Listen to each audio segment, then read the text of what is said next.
Dear students, Calcutta University BCom Semester 3 under CCF system as per National Education Policy. আমি Shubhashis Bhattacharya BCom classroom Thakuria আমার ক্লাসে তোমাদের সবাইকে welcome.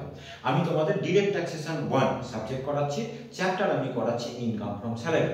আমি কালকেকার ক্লাস একটা ভিডিও ক্লাস দিয়েছিলাম যেখানে কিভাবে আমরা মানে পেনশনের ট্যাক্সেবল অ্যামাউন্টটা বার করব সেটা আমি শিখিয়েছিলাম।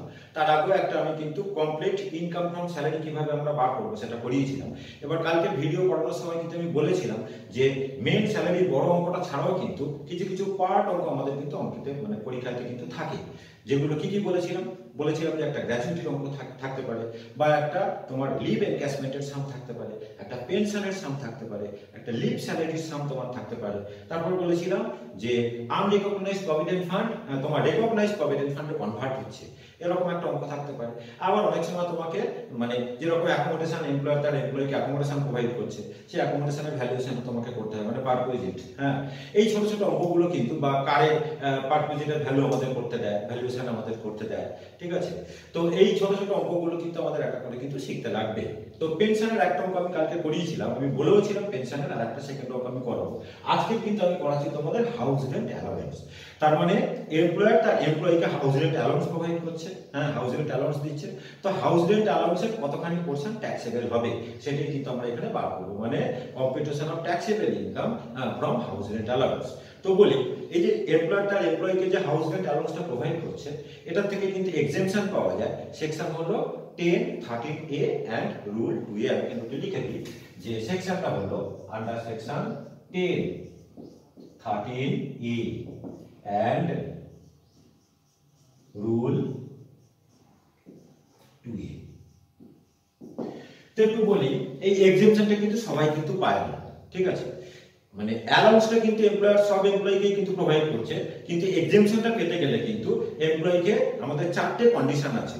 all of the four conditions have to be satisfied to get মানে exemption for house rent allowance। কি কি সেই কন্ডিশন গুলো? নাম্বার 1 কন্ডিশন হলো he or she should stay in a rented accommodation। Number 2 condition হলো rent actually have to be paid। Number 3 condition হলো rent paid should exceed 10% of salary। আর number 4 হলো যে he is not exercising option under section 115 BAC। 115 BAC option কিন্তু exercise করছে না, ঠিক আছে। 115 BAC অপশন যে এক্সারসাইজ করে সে কিন্তু হাউস রেন্ট অ্যালাউন্সে কিন্তু এক্সেমশন পায় না। তাহলে এই যে চারটে কন্ডিশন আমি চারটে কন্ডিশন যে বলে দিলাম, all of the four conditions have to B satisfied. তাহলে এই চারটে কন্ডিশন যদি কেউ স্যাটিসফাই করে তখন সে মানে এক্সেমশন পাবে। এক্সেমশনটা কতখানি টাকা পাবে না, lower of the following three alternatives. সেই অল্টারনেটিভগুলো আমাদের কি কি আছে? নাম্বার 1 হলো actual house rent allowance received. Number 2 হলো rent paid minus 10% of salary. আর নাম্বার 3 হলো 50 or 40% অফ স্যালারি। 50% আমরা নেব in case of metropolitan cities, আর 40% হবে in case of non metropolitan cities. আর এই যে বলছি আমি 10% অফ স্যালারি কি তোমার হচ্ছে কি 50 or 40% অফ স্যালারি, এই স্যালারি এখানে মানে কি? স্যালারিটা কিন্তু আমাদের আলাদা করে ক্যালকুলেট করে দিতে হয়। মানে salary for the purpose of house rent allowance means basic salary, dearness allowance. Dearness allowance obviously কিন্তু ফর্মিং পার্ট অফ স্যালারি হতে হবে। নাম্বার 3 হলো বেসিক নিলাম, ডিএ নিলাম, আর হলো তোমার commission as a fixed percentage on sales. তাহলে এখানে স্যালারি মানে কিন্তু এই তিনটে জিনিস আসবে, basic salary, dearness allowance, obviously DA কিন্তু পার্ট অফ স্যালারি হতে লাগবে, আর নাম্বার 3 বললাম যে commission as a fixed percentage of sales. তাহলে টোটাল রুল আমি বলে দিলাম। এবার একটা অঙ্ক আমি করিয়ে দিচ্ছি, দেখো। যথারীতি যখন আমি আমার ইউটিউব চ্যানেলে যখন আপলোড করব, মানে এই প্রবলেমটা আমি আপলোড করে দেবো, তোমরা ডেসক্রিপশনে গেলে কিন্তু লিঙ্কটা পেয়ে যাও, সেখান থেকে কিন্তু তোমরা অঙ্কটা মানে দেখতে পেয়ে যাও। তোমরা আমার ভিডিও কিন্তু ফলো করো, তো প্রবলেমটা দেখলে কিন্তু অঙ্কটা সলিউশনটা বুঝতেও একটু সুবিধা হয়। তো অঙ্কটা আমি একটুখানি পড়ে দিচ্ছি, শোনো কি বলেছে। বলেছে আর an employee of a private concern in Delhi, ঠিক আছে। বলছে যে furnishes the following particulars of his salary income for the year 2023-24। আমাদের কারেন্ট প্রিভিয়াস ইয়ার হলো 2023-24। তো বেসিক পে বলে দিয়েছে 33,500 per month. Dearness allowance clearly ওরা লিখে দিয়েছে ফর্মিং পার্ট অফ স্যালারি, বলে দিয়েছে 15,500 পার মান্থ। আর বলেছে house rent allowance ₹6,000 per month. বলেছে বোনাস ₹52,000। আর কমিশন বলে দিয়েছে at the rate of 0.02%, 0.02% of turnover of the company of rupees 52 crore। ঠিক আছে, বলছে he stays in a rented accommodation in Delhi paying a rent of rupees 22,500 per month. বলেছে calculate the house rent allowance exempt from tax. পরিষ্কার বলে দিচ্ছি ignore section 115 BSc. তাহলে আমি কি দেখলাম, আমার যে চারটে কন্ডিশন যে ফুলফিল করার কথা তার মধ্যে কিন্তু তিনটে কন্ডিশন কিন্তু স্যাটিসফাই করেছে। তার মানে ও রেন্টেড অ্যাকোমোডেশনে থাকছে, ও রেন্ট পে করছে, আর সেকশন 115 বিএসসি অপশন কিন্তু মানে এক্সারসাইজ করছে না। শুধু আমাকে ফোর্থ অপশনটা আমাকে দেখে নিতে লাগবে যে রেন্ট পেড ওয়েদার মানে exceeds 10% of salary or not. তাহলে অঙ্কটাকে করাতে শুরু করি। আচ্ছা, ওরা কিন্তু আমাকে কিন্তু বার করতে বলেছে ট্যাক্সেবল অ্যামাউন্টটা না, ওরা শুধু বলেছে কতখানি টাকা হাউস রেন্ট অ্যালাউন্স থেকে এক্সেম্পশন পাওয়া যাবে। তো আমি ট্যাক্সেবল অ্যামাউন্টই বার করে দেবো, কারণ ট্যাক্সেবল অ্যামাউন্টটা বার করতে গেলে আমাদের অ্যামাউন্ট অফ এক্সেম্পশনটা আমরা পেয়ে যাবো। ঠিক আছে, তাহলে এটা আমি এখন মুছে দিচ্ছি। এখানে একটা কলম করছি ছোট করে, উপরে আগে লিখি যে কম্পিউটেশন অফ, যেটা ওরা চেয়েছি, কম্পিউটেশন অফ এক্সেম্পশন বা কম্পিউটেশন অফ অ্যামাউন্ট এক্সেম্পটেড, যা খুশি আমরা লিখতে পারি। Computation of amount, computation of amount of exemption, computation of amount of এক্সেম্পশন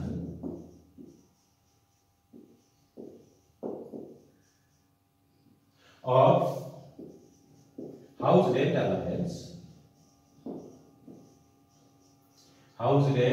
allowance of Mr. R for the assessment year কে আমি একটু শর্টে দিলাম 2024-25। তো রাইট সাইডে আমাদের কিন্তু তিনটে অ্যামাউন্টের কলাম আমাদের ড্র করতে লাগবে। ঠিক আছে, তিনটে অ্যামাউন্টের কলাম আমি ড্র করলাম, এগুলো সবকটাই হলো কিন্তু আমার কলাম। তাহলে আমি শুরু করব যে house rent allowance received, house rent allowance received বলে দিয়েছে 6000 পার মান্থ, 6000 ইনটু 12। আমি সেকেন্ড কলামে লিখলাম 72,000। হাউস রেন্ট অ্যালাউন্স পেয়েছে 6000 টাকা করে পার মান্থ। এবার আমি লিখি যে লেস এক্সেম্পশন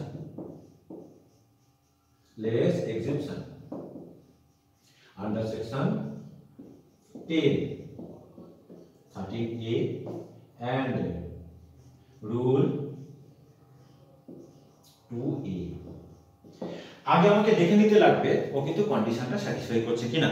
তাহলে আমি কি দেখলাম যে তিনটে কন্ডিশন কিন্তু স্যাটিসফাই করেছে, আর 4 নম্বর কন্ডিশনটা স্যাটিসফাই করছে কিনা সেটা আমাদের দেখতে লাগবে। তাহলে আমরা আগে বার করব যে salary for the purpose of house rent allowance. Salary মানে হাউস রেন্ট অ্যালাউন্স পারপাসে স্যালারি মানে কি আমি এক্ষুনি বলে দিলাম যে বেসিক স্যালারি নেব, ডিআরএস অ্যালাউন্স নেব। ডিআরএস অ্যালাউন্সকে কিন্তু obviously forming part of salary হতে হয়, আর commission as a fixed percentage of sales, এই তিনটে জিনিস আমাদের স্যালারির মধ্যে আসবে। তাহলে আমি এখানে ওয়ার্কিংস করছি যে salary for the purpose of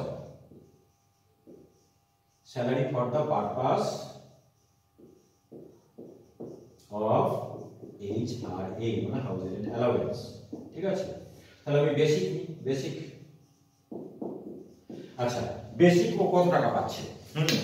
basic আমাদের বলে দিয়েছে যে বেসিক পাচ্ছে 33,500 পার মান্থ। তাহলে আমি এখানে লিখি 33,500 ইনটু 12। তাহলে করলে কত হয় 00 5 12 60। তার মানে 6 থাকছে, 3 12 36 6 42 2 হাতে থাকে 4, 3 12 36 4 44, মানে 4,02,000 আমাদের বেসিক স্যালারি। ঠিক আছে, এবার আমরা লিখি যে ডিএ। ডিআরএস অ্যালাউন্স আমরা বলেই দিয়েছি যে ফর্মিং পার্ট অফ স্যালারি। তো ডিএ কতখানি করে পাচ্ছে দেখো, বলে দিয়েছে DRS allowance 15,500 per month. 15,500 into 12 করলে কত হয় 00 5 2 60 মানে হাতে 6, 5 12 60 আর 6 66 6 হাতে থাকে 6, 12 কা 12 আছে 8, মানে 1,86,000। কমিশন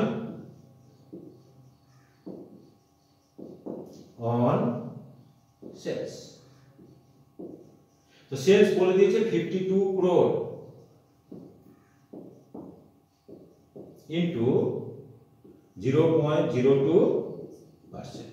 52 crore মানে 52 এর পেছনে 7টা আমাদের জিরো হবে। তো এটা করলে আমাদের হয় 1,04,000। 1,04,000। তাহলে টোটাল করলে কত হচ্ছে? 1,86,000 আর 1,04,000 মানে 2,90,000। 2,92,000 মানে 6,92,000। 6,92,000 এটা হলো আমাদের স্যালারি। তাহলে এর আমি 10% বার করব। 10% অফ স্যালারি। 10% অফ স্যালারি তার মানে কত হচ্ছে? 69,200। এবার আমি লিখব যে রেন্ট পেড। Rent paid. তো রেন্ট ওরা কত পে করছে ওকে তো বলে দিয়েছে যে ও মুম্বাইয়ের অ্যাকোমোডেশনে থাকে। হ্যাঁ, হি stays in a rented accommodation Mumbai না দিল্লিতে, in Delhi paying a rent of rupees 22,500 per month. 22,500 into 12. 22,500 into 12 করলে আমাদের কত হয়? 0 0 5 বরং 60। হ্যাঁ, হাতে থেকে 6 12 গুণ 24 6 30 সাথে 3 12 গুণ 24 3 27 2,70,000 টাকা। তাহলে আমরা দেখতে পাচ্ছি যে রেন্ট যেটা পে করছে দেখো সেটা কিন্তু 10% অফ স্যালারিকে কিন্তু এক্সিড করেছে, তাই না? তাহলে আমি এটা লিখে দিই যে rent paid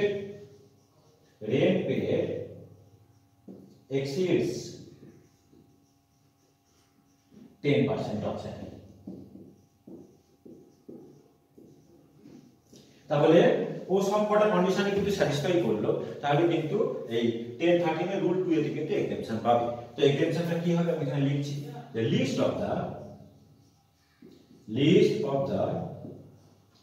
following 3 alternatives। List of the following 3 alternatives। Number 1 আমি বলেছিলাম যে actual house rent allowance এইখানে লিখলাম received। ফার্স্ট কলাম আমি লিখব যেটা আমাদের পড়ে দেওয়া আছে কিন্তু 72,000। নাম্বার 2 কন্ডিশন হলো rent paid minus 10% of salary। তিনটে অল্টারনেটিভ আমি বলে দিয়েছিলাম যে actual house rent allowance receive মানে তিনটার মধ্যে যেটা লোয়ার। হ্যাঁ, সেকেন্ডটা হলো rent paid minus 10% of salary, আর থার্ডটা বলেছিলাম 50 or 40% অফ স্যালারি। দিল্লিতে মানে অ্যাকোমোডেশন নিয়েছে মানে অবভিয়াসলি মেট্রোপলিটন সিটিতে 50% অফ স্যালারি হবে। তো রেন্ট পেড আমাদের ছিল দেখো 2,70,000 টাকা। রেন্ট পেড আমাদের ছিল 2,70,000 টাকা, আর 10% অফ স্যালারি ছিল আমাদের 69,200। তো মাইনাস করলে আমাদের কত হয়? 0 0 2 কে মানে 8 হাতে 1 থাকছে 9 কে 10। হ্যাঁ, 0 হাতে 1 মানে 6 একে 7 সাথে মিলে 0, তার মানে 2,08,000। ঠিক আছে, 2,08,000। আচ্ছা, আর হলো আমাদের 2,08,000 হলো। নাম্বার 3 হলো 50% অফ স্যালারি। 50% অফ স্যালারি ক্যালকুলেশনটা ঠিক করলাম তো, মানে 2,70,000 থেকে ঠিকই করেছি, 69 মাইনাস করলে তো তোমার 2,01,000 হতো, মানে আরো 800 বেশি হবে 2,08,000 ঠিক করেছি। আর নাম্বার 3 হলো 50% অফ স্যালারি। স্যালারি মানে আমাদের কত বেরিয়েছে? স্যালারি মানে আমাদের বেরিয়েছে 6,92,000। তার মানে 6,92,000 ইনটু তোমার হচ্ছে 50%, তাহলে কত হয়? 3,46,000। 3,46,000 6,92,000 টাকা। হ্যাঁ, মানে 50% মানে 3,46,000 টাকা হয়। তো তিনটের মধ্যে যেটা লোয়ার সেটাই এক্সেপশন পাবে, তার মানে হলো আমাদের 72,000। এইটুকুনি ওরা কিন্তু আমাদের চেয়েছিল অ্যামাউন্ট অফ এক্সেপশন, আর অ্যালাউন্স থেকে এক্সেপশনটা লেস করে দিলে আমরা কিন্তু পেয়ে যাবো ট্যাক্সেবল অ্যামাউন্ট। ট্যাক্সেবল অ্যামাউন্টটা কিন্তু আমাদের হয়ে যাচ্ছে দেখো নীল, সেটাও আমি কিন্তু করে দিলাম নীল। তাহলে এখানে লিখে দিচ্ছে ট্যাক্সেবল HI। ওরা যদিও এটা চাইনি, ওরা শুধু অ্যামাউন্ট অফ এক্সেপশনটা চেয়েছিল, তাহলে আমি নিচে আনসারে লিখে দিতে পারি যে অ্যামাউন্ট অফ এক্সেপশন 72,000। ঠিক আছে, তাহলে অঙ্কটা আমাদের হয়ে গেল। এক এক করে আমি কিন্তু যেগুলো বলেছিলাম সব ছোট ছোট অঙ্কগুলো যে কটা দরকার, হ্যাঁ, সেগুলো কিন্তু আমি করিয়ে দেবো, ভিডিও করিয়ে দেবো। তোমরা আমার রেগুলার ক্লাস কিন্তু ফলো করো, আর আমার ইউটিউব চ্যানেলটাকে একটুখানি তোমরা সাবস্ক্রাইব করে দেবে, আর বন্ধুদের মধ্যে একটু শেয়ার করে দেবে। থ্যাংক ইউ সবাইকে।